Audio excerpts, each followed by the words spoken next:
There. In the June 2017 issue of the MagPi magazine, Mike Smith did an article about a Hexome emulator. The original Hexome was built in a wooden box and consisted of a whole series of switches which lit up when you pressed them, and these could be used to control various external devices. Mike did a project whereby he used the program Processing and a Raspberry Pi to produce a very nice little project, and I like the look of it, and I converted the processing bit of the project to run on SonicPi 3. And I'm now revisiting that because recently I've gone back to processing and used that to produce a visualizer for what SonicPi is playing, as I thought the two came rather nicely together. I've got SonicPi here, and on here is my version of the emulator, Hexome emulator, which you can see is largely using OSC messaging, which is what SonicPi 3 introduced. Although it had been used internally for some time, it can now send and receive external OSC messages. And if I fade the visualizer screen to transparency, you can see that I've also got running my iPad, which is emulating the actual Hexome, as in Mike's article, and this is going to have a series of green illuminated buttons, if you like, which are going to start circulating when I start the program running, which I'll do now. And you can see that we've got this stream of green circles which are gradually rotating round. They're actually going round each one in hexagon. The inner one goes round most quickly, the next one a bit slower, and so on until the outer one has got much further to go, so it lags behind.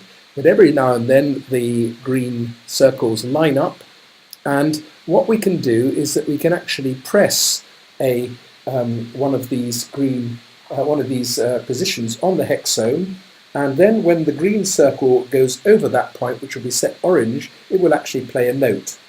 And I've got the visualizer running behind this, so you'll actually see the note as well. So let's just turn one of them on like that. And you can see that when that blue circle, the green circle coincides with it, it produces a sound, and it also triggers the visual display behind. And we can actually change this to run a bit faster. There's a speed control here, and we can build up a pattern of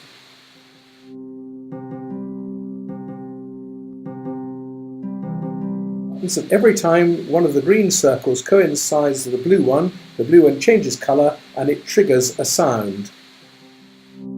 We can change the sounds. At the moment we've got one sound, we can put it up, semitone, and again, we can change instrument. These are actually using the same samples that Mike used in his original article, and I'm using SonicPi to play the samples. These are marimba ones. And then it gets quite groovy when you get onto the outside because we've got percussion. It triggers the pure patch which is running behind here. This actually uses some fairly fancy mathematics, a fast Fourier transform which analyzes the input waveform, and it's used to draw some circles of various sizes depending upon the amplitude of the sound and the frequency. And by a quirk, if you calculate the width of the line which is drawing the circle, you can actually get it to break up and produce these radial lines when it goes negative. It's just a sort of quirk, but it works to produce quite a nice effect.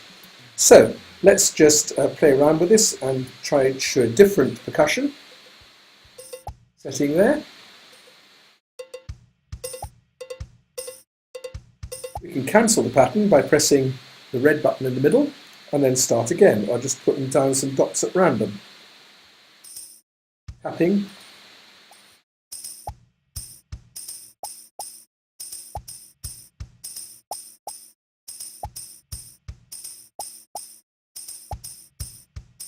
little bit louder.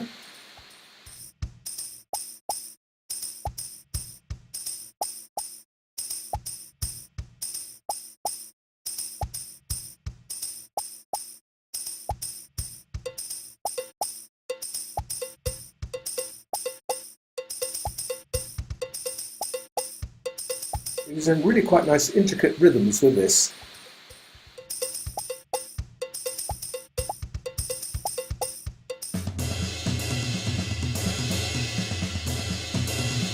It makes a great source for driving the visualizer.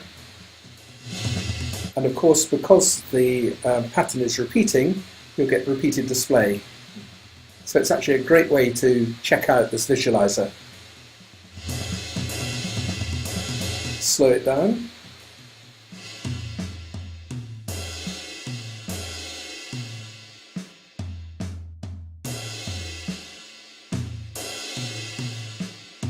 Here's back to marimba.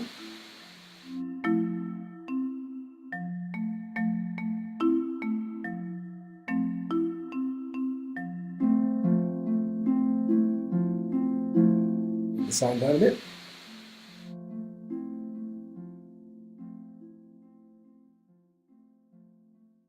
So a really great way to use this Hexome project, and quite ironic that it started off running in, well, the emulator started off running in processing.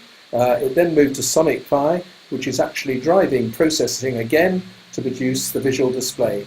So I hope that you've enjoyed this running. We'll just press the red button, stop that, and stop the video.